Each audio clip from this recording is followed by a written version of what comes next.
हो अरे हतना रात खन कहा कति बोललू हो ए माई बड़ी डर लागता हो न देखो बसवा हिलता बताओ हो रो तो बड़ू हतना रात खन रो तरू का बात बा ओहो गला मिल के ना गले मत मिलो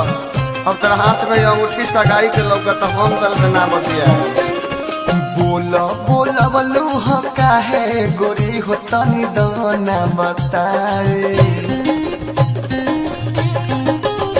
ए बोला बोला बलू हो काहे गोरी हो तनी दोना बताए डर लगता बे पूरा लोग देख सो गई अब ना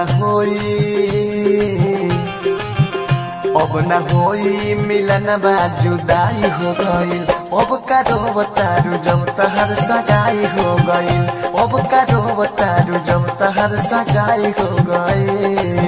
देखो तू ढेर रो बतारू और रो मत देखो छुओ मत हमरा के हट हमरा से दूर हट अब तू गोर धरेगा कुछ हो धर के रोबू तो हम तरह के माफ ना करे काहे से तू दोसर के हो गइलू जौना जगह पर हम हाथ लगनी वो दोसर के हाथ लागी हो अब तू बहुत ज्यादा रोतर देख तू रोतर तो हमरो रोवे मन हो गइल बा अबे तेरा मुड़िया पर लोर फेंक दे हम घर मुड़ी दहा जेबू बालाजी रिकॉर्डिंग स्टूडियो जादवपुर माई बाप खातिर तू छोड़ दिहलो हमके पिया संग जागोरी माँ जली हो जम के आए हाय माई बाप खातिर तू छोड़ दिहलो हमके पिया घर जाके गोरी माँ जली हो जम के जब जब देखता नी तोहके गोरी हो बड़ी आवतारो आई हाँ जब जब देखता नी तोहके गोरी हो बड़ी आवतारो आई दिलवा से नाम तहर दिल देख धो गई अब ना होई जो अब ना होई मिलन बा जुदाई हो गई अब का बतार जब तोहर सगाई हो गई अब का बतार बोलना सगाई हो गई देखो धोखा दे के इंग्लिश बोलत रू कहत रू आई एम सॉरी इने को पूछत की औरी चाहिए बहुत बेवफा बारू तू बताओ लेकिन एगो बात याद रखियो जातर ससुर त हमार चिन्ह कोई भूलैबू ना तू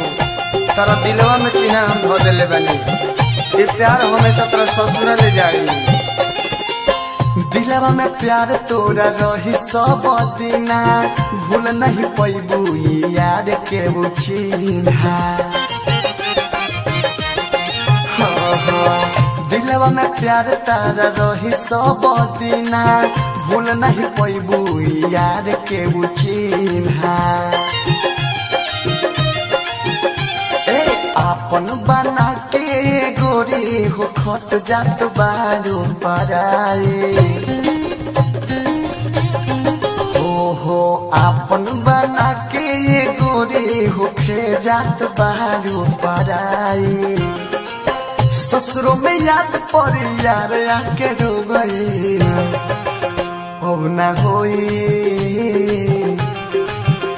अब ना होई मिलन बा जुदाई हो गई अब का बतार पगली सगाई हो गई अब का बतार जब तोहर सगाई हो गई अब हम घरे जाता नहीं बड़ा लेट हो गई बा डरो लागत है दादा हम सुनले बन तेरा गांव में बड़ा भूत बड़े सो और बसवरिया के ऊपर भूत बैठल बा दादा वही में से हुलुर करत है कब को हिलाव तो बा हम जाते में तो हमरे के हिलावे लगी दादा तू तो औरत हो कहीं जगह झाड़े वाले को मार के झाड़े हो दादा बालाजी रिकॉर्डिंग स्टूडियो जादवपुर दुर्ग से दर्दी से कोली हो शादी विदेशी ले यादव अब दिल से भुला दी दुर्ग से दर्दी से कोली हो शादी विदेशी ले यादव अब तोह के भुला दी अंतिम बार कहता नी गोरी टूटल जाता नहीं के डोरी हाँ हाँ अंतिम बार कहतनी गोरी टूटल जाता नहीं के डोरी डर रहे जवना के वो देख हो गई नाही होई मिलन